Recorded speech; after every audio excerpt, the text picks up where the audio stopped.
intelligent are not those who give good advices, but the ones who listen to them. If you're gonna hear me talking during the next minutes, it means that I'm the less intelligent here. During our lives, many things are learned after making mistakes. And the first Cafe Racer project is no different. My intention here is not to make you change your mind, but only alert to the most common mistakes that any beginner usually can't predict.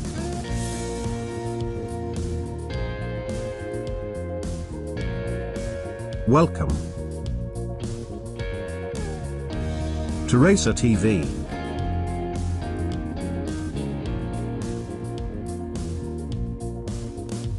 Some of the things you are about to know, I learned with my own mistakes, and others from what I have seen during past years. So let's begin with one of the most common. If you're an amateur, do not try to paint the main parts on your own.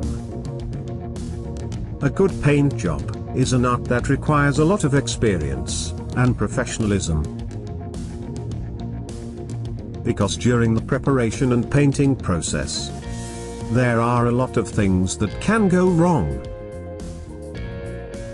And the most frustrating thing is that you will only know it at the end of the job. This doesn't mean that you can't paint small parts. And if you have some experience, you can even paint the whole frame structure. But with respect to the main parts, such as the fuel tank, fenders, or side covers, let a professional do the work for you. These parts are like the main clothes of a person. They are probably the first thing that will shine in front of your eyes.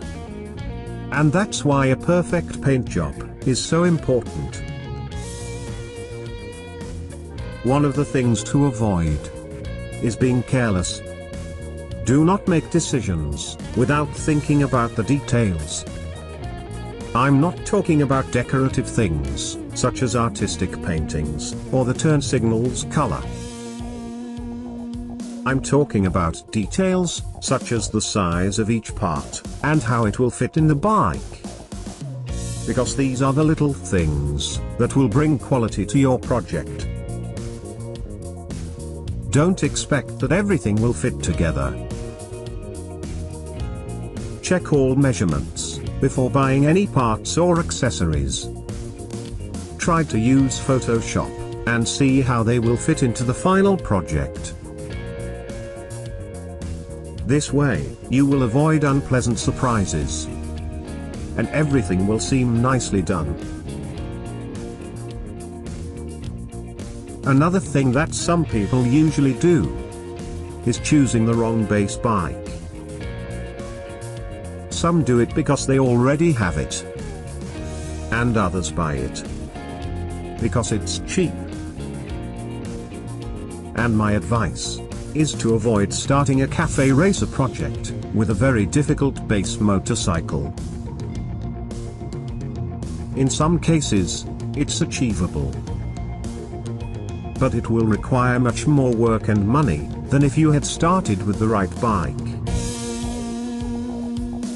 In the end, it may not be as good as expected, and it will not even be worth the money that was spent during the project. On bikes like these, it's always preferable to use them for a scrambler, a dirt tracker, or even a street tracker project.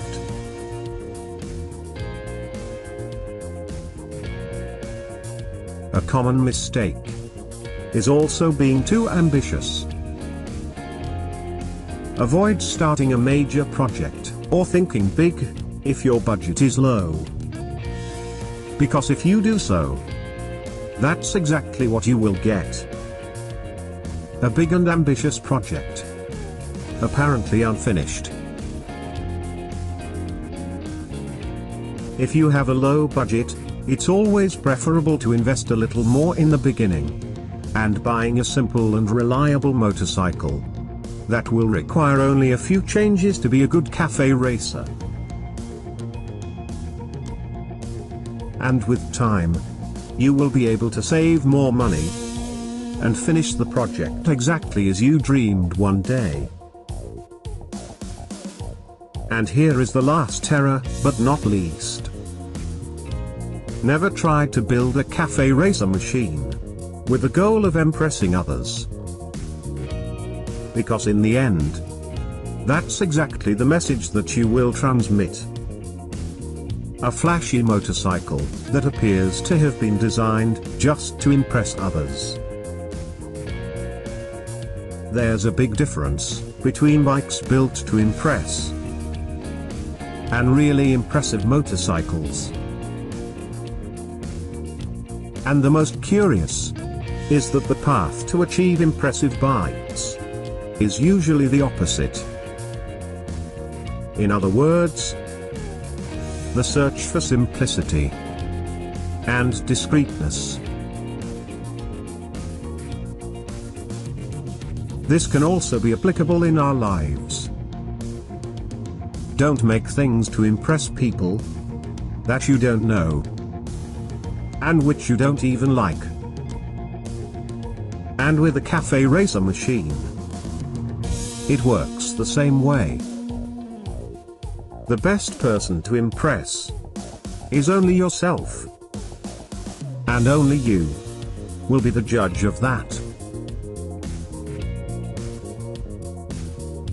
Thank you for watching Racer TV. And as always, I hope to see you next week.